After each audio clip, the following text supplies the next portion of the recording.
How you guys doing? My name's Cody. I'm going to be doing a quick demo of my house. It's not really a tutorial, but I will show you some techniques that I use probably. So let's take a look. If you're wondering where I am, I'm on Courage Shield, right next to the spire. So for the entranceway here, I wanted to make it kind of open, inviting. I've been playing with the plants, as you see. But I notice a lot of structures in this game are very daunting, intimidating, whatever you want to say. So I wanted something that looks friendly and welcoming. So that's kind of just to give you an idea of the direction I'm going with. So some of these plants here, I've been playing with the props, made a barrel, I added some voxels for the dirt, and then threw in a couple trees. Here I made a pot out of voxels, but it doesn't look great with this plant because it has a base built in. So I'll experiment with that a little later. Here's a barrel. So I was trying to kind of tell a little story here. Someone threw a barrel out of the window, broke through the railing, smashed on the ground, sprays everywhere. So you can, I don't know how you guys build, but when I build, I always like to have stories in mind or plans of, what's going on, what's happening, a reason for why I'm building. I don't just like to arbitrarily build. I have to have a motive. So it really helps me a lot. I don't know what you guys do. Let me know. So here's some more, working with the potted plants. I raised the dirt here, give a little bit more texture, a little more depth. We got the new butterflies, which are really cool. Now one thing I notice is, if you scale the plants, you get the particle effect scales as well, which can be kind of cool. I'm sure you can do some cool things with it, but it kind of can, limit the realism too in some ways. But I'm not totally against it. So here's this is the entranceway. I want to do something a little bit more formidable, more impressive. This will probably be pushed back a little bit more so you can kind of get a view from there. So I've been working a lot with the terrain.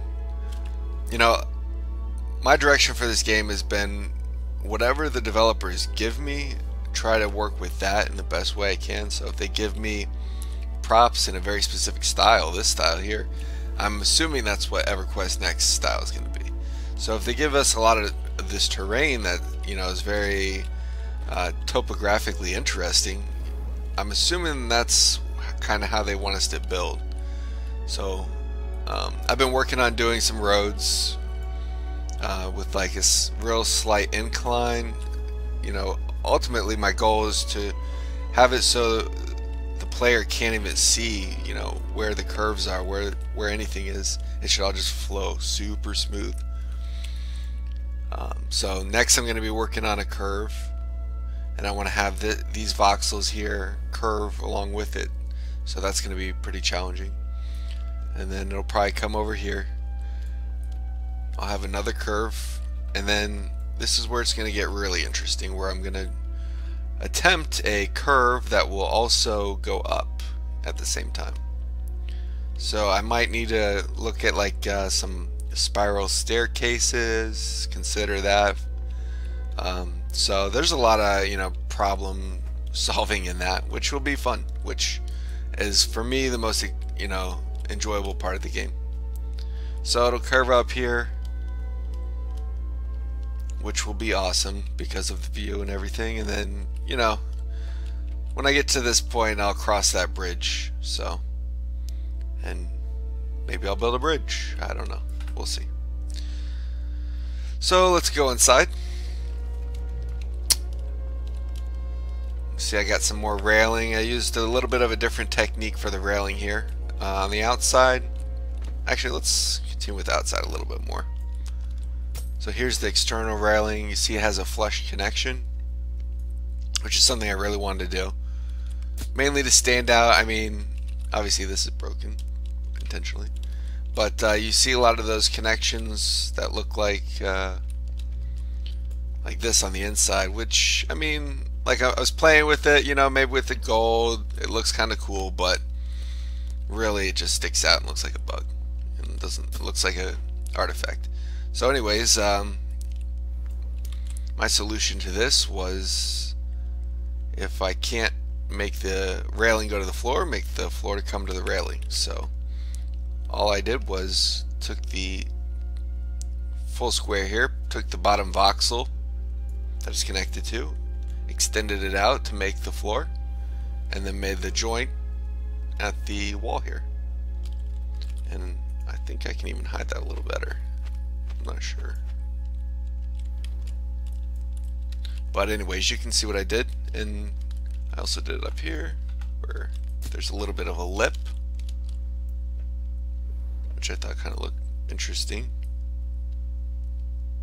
Now I did attempt to smooth this out, but the results weren't that great. But ultimately I think it's really clean, and you're gonna see people start to do this. So here's a power line. Playing with the voxel sizes, you can see, like, even in a couple sizes, this is probably just like one smoothing, maybe two smoothing clicks smaller, and you have a totally different looking voxel line here. So this is a metal railing, you know, and this looks like a little wire. So you can really, you know, play with the textures. I want to start getting a nice pole so I can start repeating this, you know, get a bunch of overhang, bunch of vertical design, which is really interesting, I think, to explore. Okay, so yeah, I was gonna say the railing here and here is I went with more like a floating railing. This was one of my earlier ideas, so where it just doesn't touch the floor at all.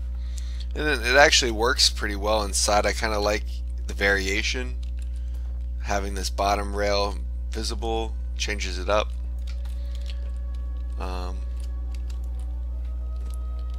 So you can see I have the roof windows up here, using the micro voxels to frame it out.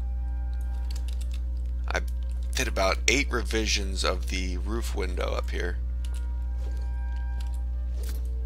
And it was really challenging, but what I finally decided is no one's really going to come up here, so the face doesn't have to be perfect. I'm talking about this part, but the outlines do have to be perfect, because that's what people are going to see, because people are going to see it from a distance like this. So those need to be crisp, clean, so I did those with micro voxels.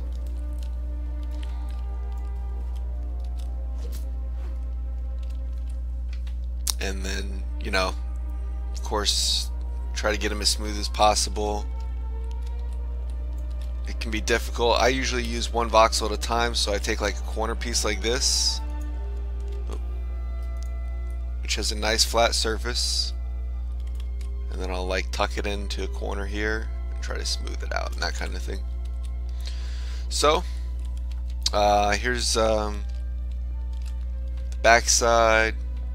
Flatten this wall. What I'm thinking about doing here is a little shop, probably a canopy, micro voxel canopy of some sort. I don't know if it'll be like a cool triangle that's staked into the ground. Maybe it'll be like a nice arch canopy. So I'll play with it. We'll see. I want to do some additional micro voxel canopies on the side here too, just to explore it. And back to the other side. And if you haven't noticed, this house is a corner. So this corner right here is just repeated 4 times, and then I shift it, went up a little bit, and shift everything to the right just to give it a little bit, make it more interesting. But this, so I built like this main corner house as a template, and then I can, you know, feel free to just mess with this stuff, break it, do a little pop out like I did here, have fun with it, and then I always have that corner house template to use for other stuff. So here's just the entrance ramp. I broke it up here. Probably gonna do like a little sewage system. I don't know if you're gonna be able to walk into it or what, but just kind of breaking it up, playing with plants here, barrels, that kind of stuff. So that's pretty much it. That concludes it. So I hope you enjoyed the tour. If you have any questions or comments or want to see how I did anything, let me know. Oh, you know what? Let me show you one thing. This is real basic but important, I think. And let me show you an example of it. I've changed so much stuff. It's I have to find where it's still here.